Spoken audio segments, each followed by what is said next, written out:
तो Newton's law of motion के friction part में हम लोग आए हैं। फ्रिक्शन क्या होता है? Self adjusting force.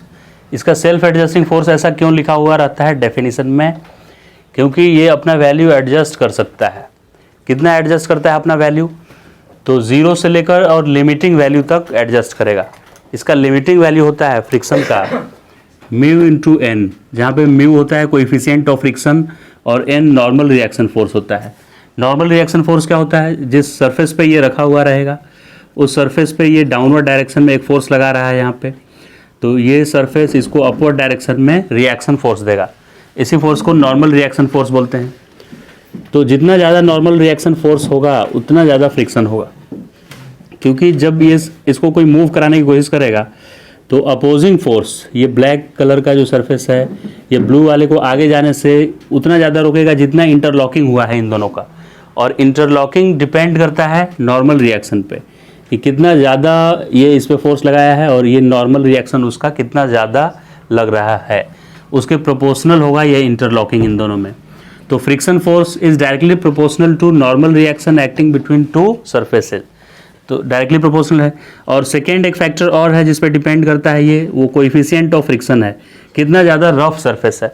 अगर ये सरफेस स्मूथ होगा तो ये इंटरलॉकिंग करने में इसको ज़्यादा प्रॉब्लम आएगा, तो इंटरलॉकिंग कम होगा तो ईजिली मूव कर जाएगा ये। इसलिए अगर ज़्यादा रफ सरफेस है तो भी फ्रिक्शन का वैल्यू ज़्यादा होगा। तो फ्रिक्शन का वैल्यू हो गया म्यू टाइम्स नॉर्मल रिएक्शन। अब ये नॉर्मल रिएक्शन हमेशा mg के इक्वल नहीं होता है। जैसे इस केस में अगर कोई हॉरिजॉन्टल सरफेस पे m मास रखा हुआ है तो इसमें नॉर्मल रिएक्शन mg के इक्वल ही है। नॉर्मल रिएक्शन mg के इक्वल है क्योंकि इस ब्लॉक पे mg डाउनवर्ड डायरेक्शन में एक्ट कर रहा है और ये वर्टिकल मोशन नहीं कर रहा है, इसलिए downward force is equal to upward force. तो ये फ्लोर इसको नॉर्मल रिएक्शन अपवर्ड डायरेक्शन में लगा रहा है और mg और n न्यूमेरिकली इक्वल है दोनों, राइट। लेकिन अगर इंक्लाइन प्लेन पे कोई एक मास रखा हुआ है m, तो इस पे mg फोर्स डाउनवर्ड लगेगा और नॉर्मल रिएक्शन सरफेस के परपेंडिकुलर लगता है। अगर ये सरफेस है तो नॉर्मल रिएक्शन इस तरफ से लगेगा, ऐसा सरफेस पे परपेंडिकुलर लगता है। तो इस बार mg का रिजोल्यूशन करना पड़ेगा। डाउनवर्ड डायरेक्शन में mg है और ये एंगल थीटा है, तो इधर mg cos थीटा, इधर mg sin थीटा आता है। तो mg का cos थीटा के बराबर है नॉर्मल रिएक्शन, तो normal reaction mg cos theta है, तो फ्रिक्शन का भी value mu into normal reaction होगा और वहाँ नॉर्मल रिएक्शन mg नहीं, mg cos थीटा लिया जाएगा इंक्लाइन प्लेन पे। और फ्रिक्शन का डायरेक्शन किधर होगा? अगर इसमें नीचे की तरफ स्लाइडिंग टेंडेंसी है तो इस डायरेक्शन में फ्रिक्शन होगा, राइट। थर्ड केस, अगर एक वॉल है वर्टिकल और उस पर किसी ने ऐसे हॉरिजॉन्टली फोर्स लगाकर एक ऑब्जेक्ट को होल्ड करके रखा है, ये mg फोर्स से तो नीचे गिरना चाह रहा है, तो इसको नीचे गिराने से कौन बचा सकता है? फ्रिक्शन। तो फ्रिक्शन का value mu into normal reaction होगा, लेकिन यहाँ पे नॉर्मल रिएक्शन mg के इक्वल नहीं होगा। mg इस डायरेक्शन में लग रहा है लेकिन नॉर्मल रिएक्शन सरफेस पे परपेंडिकुलर लगता है ऐसे। तो आप जो फोर्स अप्लाई करेंगे इधर, उस फोर्स के इक्वल होगा नॉर्मल रिएक्शन फोर्स, क्योंकि ये हॉरिजॉन्टली मूव नहीं कर रहा है। तो राइटवर्ड फोर्स जितना अप्लाई किए, ये वॉल उस पर लेफ्टवर्ड उतना ही फोर्स लगाएगा।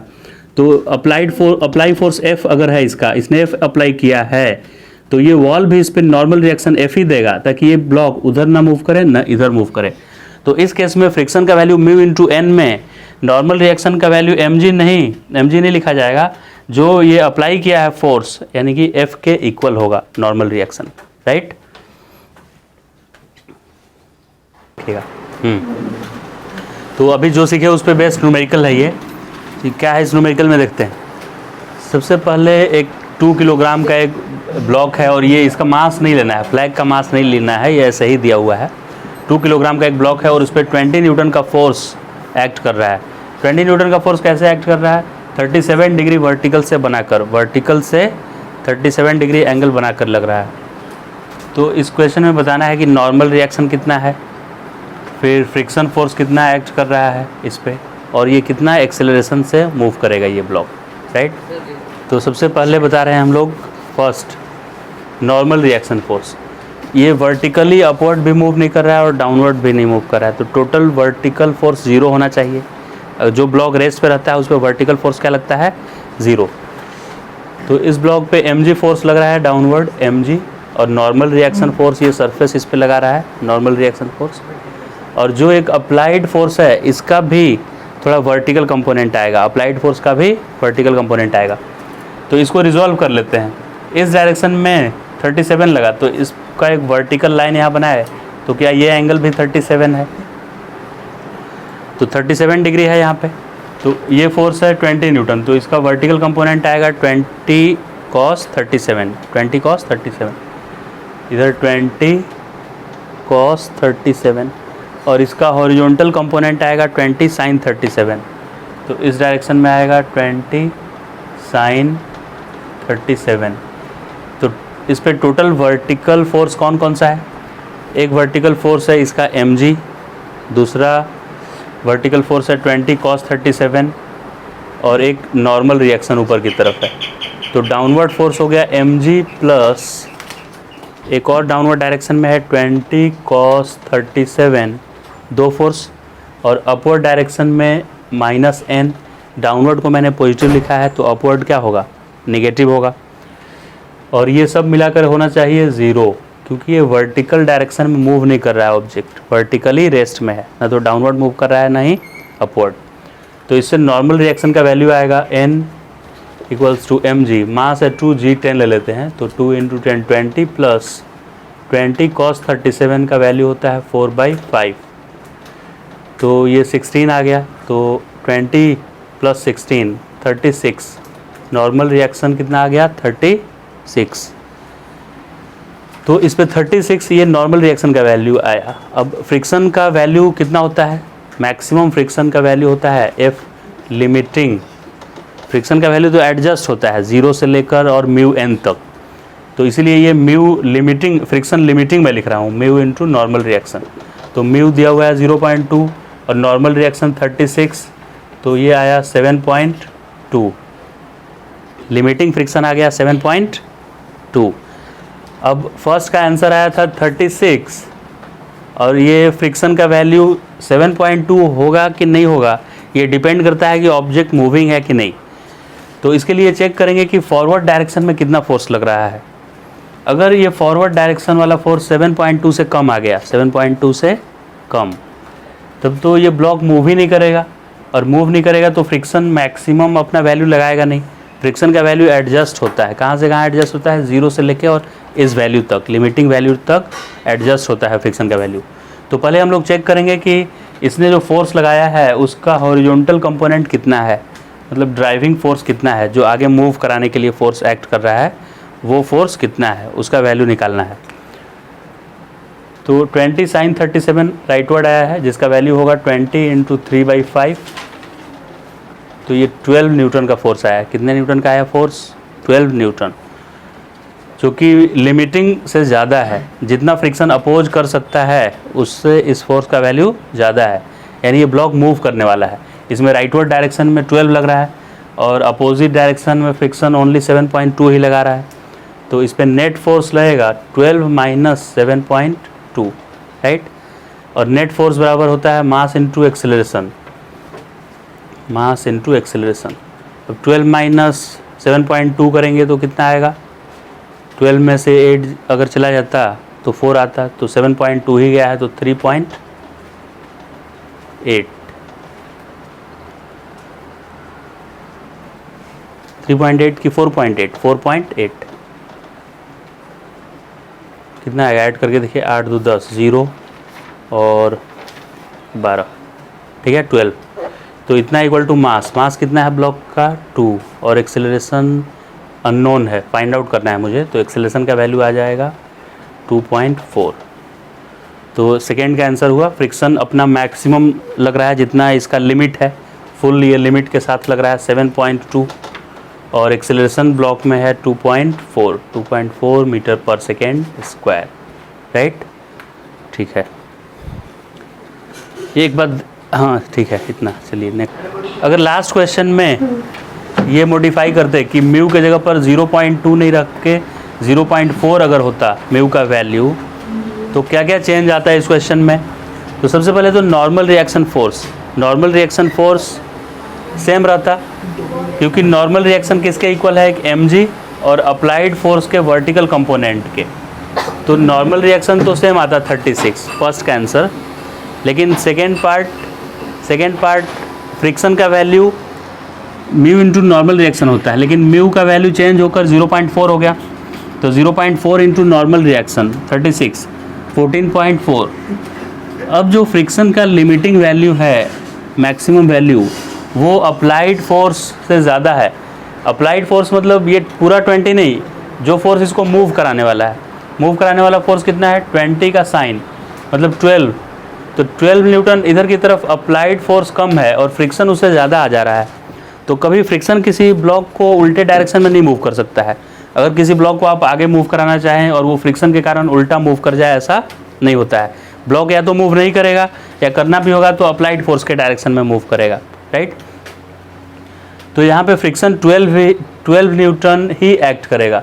हालांकि फ्रिक्शन का लिमिटिंग वैल्यू 12 से ज़्यादा आया है 14.4, लेकिन फ्रिक्शन अपना फुल लिमिट के साथ यानी अपना मैक्सिमम फोर्स अप्लाई नहीं करेगा फ्रिक्शन, क्योंकि ये सेल्फ एडजस्टिंग फोर्स है। अपना वैल्यू 0 से और यहाँ तक एडजस्ट कर सकता है, तो ये अपना वैल्यू एडजस्ट करके और 12 कर लेगा अप्लाइड फोर्स के बराबर, और ये बॉडी मूव नहीं करेगा। तो जब आप इस पर फोर्स लगाएंगे 20 न्यूटन का 37 डिग्री पे, तो उसका राइटवर्ड कंपोनेंट 12 आया, तो ये फ्रिक्शन भी अपना वैल्यू एडजस्ट करके 12 कर लेगा, तो फ्रिक्शन का वैल्यू 12 ही होगा यहाँ पे। और चूँकि दोनों इक्वल हो गया है, अप्लाइड फोर्स का कंपोनेंट राइटवर्ड और फ्रिक्शन दोनों इक्वल आया है, इसलिए ये बॉडी मूव ही नहीं करेगा और एक्सीलरेशन आ जाएगा 0। तो यहाँ पे पूरा ध्यान से करना है, पहले देखना है कि कौन सा फोर्स ड्राइविंग फोर्स है, इसको मूव कराने की कोशिश कौन सा फोर्स कर रहा है।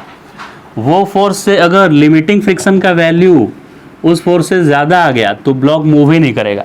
लिमिटिंग फोर्स का वैल्यू आपके अप्लाइड फोर्स से ज़्यादा आ गया जो मूव कराने वाला है, तो ये फ्रिक्शन मूव नहीं करने देगा उसको और बॉडी रेस्ट पे रहेगा, इसलिए एक्सीलरेशन क्या आ जाएगा 0। तो ये प्रीवियस क्वेश्चन में मूव कर रहा था और इसमें मूव नहीं करेगा बॉडी। अभी हम लोग एक 3 टाइप का फ्रिक्शन होता है वो समझेंगे, 3 टाइप्स ऑफ फ्रिक्शन, और ग्राफ अप्लाइड फोर्स और कितना फ्रिक्शन लगता है उसके बीच का ग्राफ भी सीखेंगे। तो 3 टाइप्स ऑफ फ्रिक्शन क्या क्या था, स्टैटिक फ्रिक्शन, उसको Fs लिखे हुए हैं उसके लिए सिंबल, और लिमिटिंग फ्रिक्शन उसके लिए सिंबल Fl लिखा हुआ है, और kinetic friction Fk। Kinetic friction तब लगता है जब 2 सरफेस में घिसाई होता है, एक सरफेस दूसरे के ऊपर घिसता है, ऐसे रिलेटिव मोशन बिटवीन 2 सरफेस ऐसा बोलते हैं। तो उस समय फ्रिक्शन जो लगता है एक सरफेस दूसरे पे घिसता है जिस समय, तो उसको काइनेटिक फ्रिक्शन बोला जाता है उस फ्रिक्शन को, राइट। और लिमिटिंग फ्रिक्शन हम लोगों ने देखा कि मैक्सिमम वैल्यू ऑफ फ्रिक्शन है, जितना मैक्सिमम फ्रिक्शन लग सकता है वो लिमिटिंग फ्रिक्शन है। और स्टैटिक फ्रिक्शन है जब तक बॉडी मूव नहीं कर रहा है उस वक्त जो फ्रिक्शन लगता है उसका नाम है स्टैटिक फ्रिक्शन। तो इस एग्जांपल के थ्रू ये सब समझेंगे कि क्या हो रहा है यहाँ पे। तो एक ब्लॉक था m मास का और अभी इसने 0 फोर्स अप्लाई किया है। इस ग्राफ पे x एक्सिस पे 0 मैंने लिया है, तो फ्रिक्शन भी 0 है, फ्रिक्शन फोर्स का भी वैल्यू 0 है। x 0 तो y भी 0, यानी ओरिजिन है ये। x 0 है तो y भी 0 है, यानी क्या है, ओरिजिन है, राइट। तो मैं अप्लाइड फोर्स को 0 रखूँगा तो फ्रिक्शन भी नहीं लगेगा उस वक्त। जब इसमें टेंडेंसी आएगी मूव करने की तब फ्रिक्शन लगना स्टार्ट होगा। तो x को थोड़ा मैंने बढ़ाया तो देखिए इसका y भी बढ़ गया है, ग्राफ का यहाँ पे आ जाएगा। इस पॉइंट का x और y दोनों है, अगर x को मैं यहाँ पे ले आया तो उसके कॉरेस्पॉन्डिंग y का भी वैल्यू बढ़ गया। यानी अगर आप 1 न्यूटन अप्लाई करेंगे तो फ्रिक्शन भी 1 हो गया, 2 अप्लाई किए तो फ्रिक्शन भी 2 एडजस्ट कर लेगा और इसको मूव करने नहीं देगा। लेकिन इसके एडजस्ट करने का एक लिमिट है, एक यहाँ पे लिमिट है। इतने वैल्यू तक अगर आप अप्लाइड फोर्स को लिमिटिंग तक कर दें जिसका वैल्यू μn आता है, तो उस समय तक ये मूव नहीं करने देगा उसको, फ्रिक्शन भी लिमिटिंग के बराबर एक्ट करेगा। लेकिन जैसे ही आप लिमिटिंग फ्रिक्शन से थोड़ा फोर्स ज़्यादा लगाए तो उस कंडीशन में ये रफनेस इसका ब्रेक कर जाएगा, ये सरफेस का। ये ब्लू वाला मूव तब करेगा जब ये ब्लैक वाले को तोड़ देगा सरफेस को। इतना ज़्यादा फोर्स आप अप्लाई किए कि ये जो ऐसे एंड बना हुआ था, ऐसे शार्प एंड, वो ऐसा हो जाएगा, टूट कर ऐसे हो जाएगा सरफेस, तभी ये ब्लू कलर वाला मूव कर पाएगा इस पर। तो क्या इसका म्यू डिक्रीज हो गया? जब एक बॉडी दूसरे के ऊपर मूव करने लगा, स्लिप करने लगा एक दूसरे के ऊपर, तो ये रफ सरफेस जो था वो ब्रेक हुआ, यानी कोएफिशिएंट ऑफ फ्रिक्शन कम हो गया। तो ये सडनली ये ग्राफ नीचे गिर जाता है। यहाँ नीचे गिरने का ये मतलब है कि लिमिटिंग फ्रिक्शन के टाइम में जो कोएफिशिएंट ऑफ फ्रिक्शन था म्यू, काइनेटिक के टाइम पे ये म्यू थोड़ा कम हो जाता है, तो इसलिए ऐसा भी हम लोग लिखते हैं कि mu kinetic is slightly less than mu static, क्योंकि स्टैटिक मतलब जब तक रुका हुआ है ये ज़्यादा रफ सरफेस है, और काइनेटिक मतलब मूव करने लगा तो इसका रफनेस कम हो गया, ये सरफेस ब्रेक हो गया इसलिए। तो इसलिए म्यू के को लिखा जाता है लेस देन म्यू एस। तो न्यूमेरिकल सॉल्विंग में के टाइम पे एक ही क्वेश्चन में म्यू एस और म्यू के भी दिया रहेगा, तो आपको चेक करना है कि अगर रिलेटिव स्लिपिंग हो रहा है दो सरफेस के बीच तो आपको म्यू के यूज करना है म्यू के जगह पर, और अगर स्लिपिंग नहीं हो रहा है दो सरफेस के बीच, स्टैटिक फ्रिक्शन लग रहा है तो म्यू एस यूज करना है, राइट। तो ये ग्राफ क्यों नीचे आ गया पता चल गया, क्योंकि लिमिटिंग फ्रिक्शन ज़्यादा होता है और काइनेटिक उससे स्लाइटली लेस होता है, क्योंकि काइनेटिक यानी मूव करने के समय ये ब्रेक हो जाता है ये सरफेस। और ये 45 डिग्री ही क्यों है, 60 डिग्री क्यों नहीं है, क्योंकि हमेशा अप्लाइड फोर्स और फ्रिक्शन जब तक स्टैटिक फ्रिक्शन लग रहा है तब तक इक्वल है। मैं अप्लाई करूँगा 1 तो फ्रिक्शन भी 1, 2 तो फ्रिक्शन भी 2। तो अगर x और y दोनों इक्वल होता है तो एंगल कितना बनता है 45 डिग्री। ये y एक्सिस भी 2 और x एक्सिस भी 2, तो tan थीटा निकालेंगे तो 1 आना चाहिए, tan 45 का ही वैल्यू क्या आता है 1, तो इसलिए ये 45 डिग्री है। ये एक कॉन्सेप्ट था इसमें। दूसरा है एंगल ऑफ फ्रिक्शन और एंगल ऑफ रिपोज, ये दोनों में क्या डिफरेंस है देखते हैं। तो एंगल ऑफ फ्रिक्शन का डेफिनेशन है एंगल बिटवीन रिजल्टेंट एंड किसका रिजल्टेंट, फ्रिक्शन और नॉर्मल रिएक्शन का रिजल्टेंट। ये फ्रिक्शन फोर्स प्लेन के अलोंग लगता है और नॉर्मल रिएक्शन किधर लगता है, प्लेन के परपेंडिकुलर। ये दोनों ही कॉन्टैक्ट फोर्स है, दोनों क्या है कॉन्टैक्ट फोर्स। कोई भी रफ सरफेस दो फोर्स लगाता है, फ्रिक्शन फोर्स लगाता है और नॉर्मल रिएक्शन फोर्स लगाता है। तो इन दोनों के रिजल्टेंट को ये यहाँ पे R से इंडिकेट किया गया है, राइट। तो रिजल्टेंट फोर्स और नॉर्मल रिएक्शन फोर्स जो प्लेन पे परपेंडिकुलर है, इन दोनों के बीच के एंगल को ही बोलते हैं एंगल ऑफ फ्रिक्शन। तो ये एंगल कैसे निकालेंगे, तो tan इनवर्स ये एंगल निकालना होता है, ये परपेंडिकुलर हो जाता है और ये बेस कंसीडर करते हैं। वेक्टर में ऐसा हम लोग को सीखते हैं, वेक्टर में ऐसा सीखे थे कि अगर इधर से एंगल निकालना है तो ये परपेंडिकुलर लेंगे और ये बेस। ऐसे ट्रायंगल भी कंप्लीट करेंगे तो ये साइड इसके पैरेलल है ना, तो ये परपेंडिकुलर और ये बेस। तो lambda equal to tan inverse this component limiting friction by n। Angle between resultant of limiting friction and normal reaction, कोई भी फ्रिक्शन नहीं, स्टैटिक फ्रिक्शन नहीं, काइनेटिक फ्रिक्शन भी नहीं, कौन सा फ्रिक्शन, लिमिटिंग। लिमिटिंग फ्रिक्शन और नॉर्मल का जो रिजल्टेंट है उसका नॉर्मल के साथ एंगल है, तो tan inverse limiting friction divided by normal reaction कर दिए। लिमिटिंग फ्रिक्शन का वैल्यू सबको पता है म्यू इनटू नॉर्मल रिएक्शन होता है लिमिटिंग का वैल्यू। और स्टैटिक का क्या होता है, स्टैटिक का 0 से लेके और म्यू एन तक कुछ भी हो सकता है वैल्यू, वो एडजस्ट करता है अपना वैल्यू। तो लिमिटिंग का वैल्यू म्यू एन है और नॉर्मल रिएक्शन n होता है, n से n कट गया तो म्यू, तो tan इनवर्स म्यू आ गया। लैम्डा बराबर tan इनवर्स म्यू। लैम्डा किसका सिंबल है, एंगल ऑफ फ्रिक्शन का, एंगल ऑफ फ्रिक्शन का। तो एंगल ऑफ फ्रिक्शन अगर एग्जाम में आएगा तो आपको कोएफिशिएंट ऑफ फ्रिक्शन अगर पता है तो उसका tan इनवर्स कर दीजिए, राइट। जैसे कोएफिशिएंट ऑफ फ्रिक्शन कहीं पे दिया हुआ है √3, कोएफिशिएंट ऑफ फ्रिक्शन क्या है √3, तो पूछेगा कि एंगल ये कितना बनेगा एंगल ऑफ फ्रिक्शन, तो tan इनवर्स √3 यानी 60 डिग्री। 60 डिग्री का वैल्यू कितना होता है √3 होता है, तो tan इनवर्स √3 60 डिग्री आएगा। तो ये समझ में आ गया एंगल ऑफ फ्रिक्शन। अब एंगल ऑफ रिपोज क्या है, अगर कोई सरफेस ऐसे हॉरिजॉन्टल है और उसके ऊपर कोई ऑब्जेक्ट रखा हुआ है, जैसे यहाँ पे एक हॉरिजॉन्टल सरफेस है ऐसे और इसके ऊपर ये डस्टर रखा हुआ है इस तरह से, तो अभी ये स्लाइड नहीं कर रहा है इस पर, लेकिन इसको जैसे जैसे इंक्लाइन करेंगे अभी भी स्लाइड नहीं कर रहा है। यहाँ इंक्लिनेशन में बढ़ाते जा रहा हूँ, अभी भी नहीं किया, अभी भी नहीं किया, अब देखिए कर गया, स्लाइड करना स्टार्ट कर दिया। तो जब स्लाइड करना स्टार्ट कर देगा मतलब जस्ट अबाउट टू स्टार्ट, उतने एंगल को, उतने इंक्लिनेशन को हम लोग बोलते हैं angle of repose, right. Angle of repose समझ गए क्या है, कि किसी सरफेस पे कोई ब्लॉक रखा हुआ है तो वो कितने एंगल पे जस्ट वो स्लाइड करने लायक हो जाता है, राइट। उस एंगल को ही बोलते हैं एंगल ऑफ रिपोज। तो ये एंगल ऑफ रिपोज कैसे निकालेंगे हम लोग, तो अगर m मास का एक ब्लॉक रखा हुआ है तो इस पर क्या क्या फोर्स लगता होगा ये देखते हैं, क्या क्या फोर्स लग सकता है। पूरा ये फ्लैट ऐसे रखा हुआ है तो mg नीचे और नॉर्मल रिएक्शन ऊपर, लेकिन अगर ये इंक्लाइन है इस तरह से, इंक्लाइन अगर सरफेस है तो नॉर्मल रिएक्शन ऐसे लगता है, टेढ़ा लगता है ऐसे प्लेन के परपेंडिकुलर, और इधर mg साइन थीटा लगने लगता है, इधर क्या लगने लगता है mg साइन थीटा। तो mg साइन थीटा इसको नीचे स्लाइड करने की कोशिश कर रहा है, ये mg साइन थीटा इसको बोल रहा है कि तू नीचे आ जा, और फ्रिक्शन बोल रहा है कि नीचे नहीं जाने दूंगा मैं तुझे। फ्रिक्शन उधर अपोजिट डायरेक्शन में एक्ट कर रहा है। फ्रिक्शन का वैल्यू होता है mu into normal reaction, mu into, तो म्यू यहाँ ये है, और नॉर्मल रिएक्शन क्या होता है, mg साइन थीटा होता है। देखिए ये एंगल थी, ये थीटा था तो ये 90 माइनस थीटा, तो ये 90 था, ये 90 माइनस थीटा, तो ये थीटा, तो इधर mg, तो इधर आया था mg कॉस थीटा। तो नॉर्मल रिएक्शन ही किसके इक्वल आ गया था, mg कॉस थीटा का। और फ्रिक्शन फोर्स होता है म्यू इंटू नॉर्मल रिएक्शन, यानी mu into mg cos theta.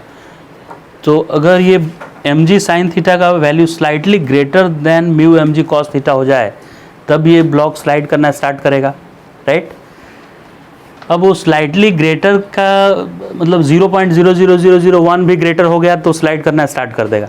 तो उतना हम लोग कंसीडर नहीं करके दोनों को इक्वल ही लिख देते हैं। To just slide this body mg sine theta should be slightly greater than mu mg cos theta, right. अब वो कितना ग्रेटर होना चाहिए, 0.00001 भी हो गया तो भी गिर जाएगा। तो ये फार्मूला बनाने के लिए हम 0.001 को इक्वल ही ले रहे हैं।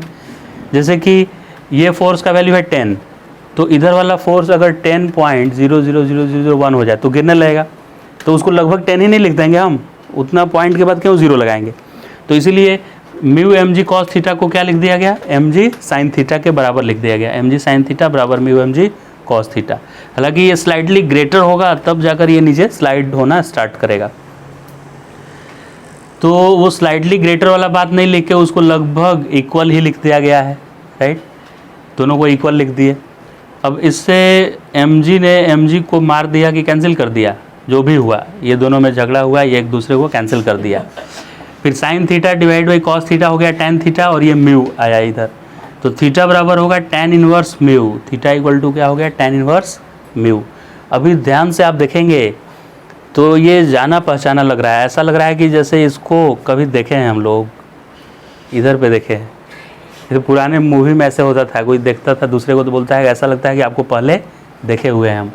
तो इसको देख के नहीं लग रहा है कि कहीं मिले हैं, यहाँ पे देखिए मिले थे, tan इनवर्स म्यू। तो एंगल ऑफ रिपोज और एंगल ऑफ फ्रिक्शन का न्यूमेरिकल वैल्यू इक्वल है, लेकिन कॉन्सेप्चुअली दोनों डिफरेंट टाइप का कॉन्सेप्ट है। एंगल ऑफ फ्रिक्शन है angle between resultant of limiting friction and normal reaction with normal reaction, और एंगल ऑफ रिपोज है angle at which a body is just about to slide from incline plane, ये है angle of repose. और numerically दोनों का value equal है, और कितना है वो, tan इनवर्स म्यू, ये भी tan इनवर्स म्यू और ये भी tan इनवर्स म्यू।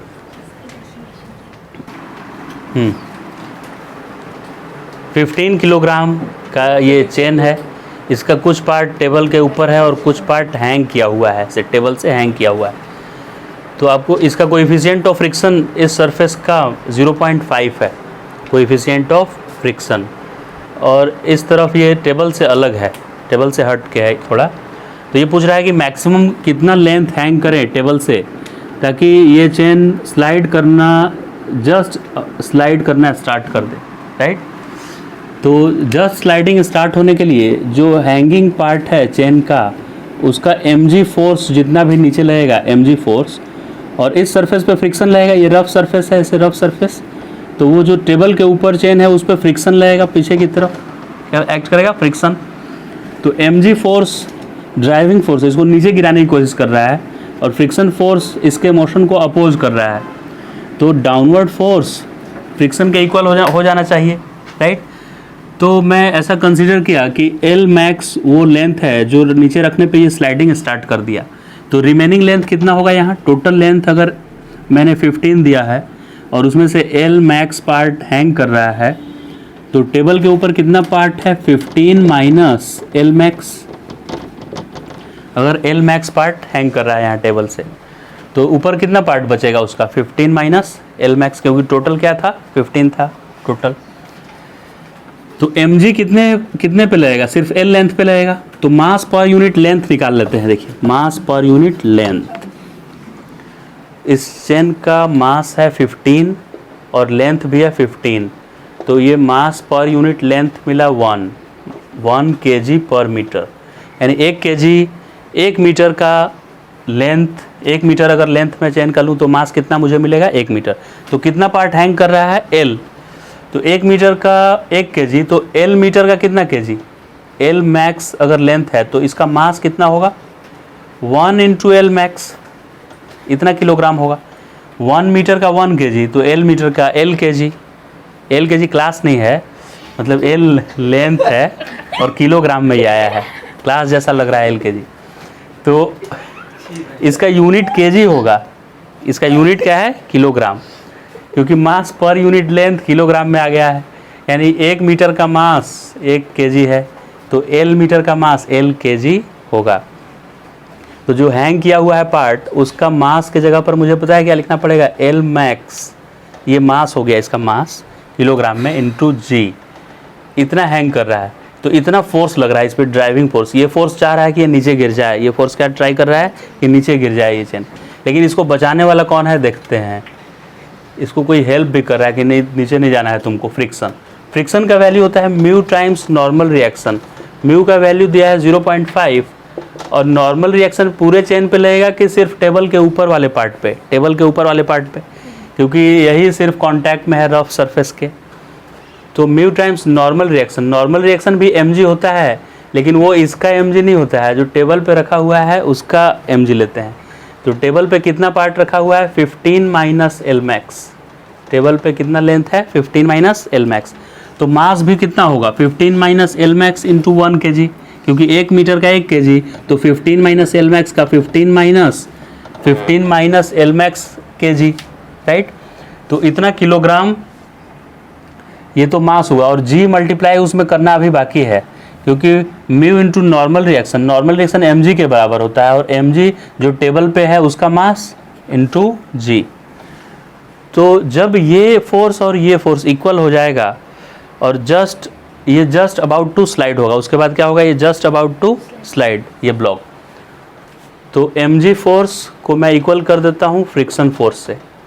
हालांकि ये mg थोड़ा भी ज़्यादा हुआ, 0.00001 भी ज़्यादा हुआ, तो ये स्लाइड करना स्टार्ट कर देगा। तो वो 0.001 वाला पार्ट नहीं लेके वो लगभग हम क्या ले लेते हैं, इसको mg को फ्रिक्शन के इक्वल ही ले लेते हैं, कि ये जस्ट इसके इक्वल हो जाएगा, तो वो जस्ट अबाउट टू स्लाइड हो जाएगा, राइट। तो mg बराबर फ्रिक्शन, mg का वैल्यू इसका आया है L मैक्स इंटू G, और फ्रिक्शन का वैल्यू आया है 0.5 ब्रैकेट में 15 minus L max into G ने G को मार दिया कि कैंसिल हो गया ये जो भी हुआ इसका। फिर इसको मल्टीप्लाई करेंगे, L मैक्स 0.5 इंटू 15 करने पे कितना आएगा, ये पॉइंट हटाएंगे, पहले लिख देते हैं इसको 0.5 इंटू 15, और ये इसमें मल्टीप्लाई होगा तो माइनस 0.5 L मैक्स।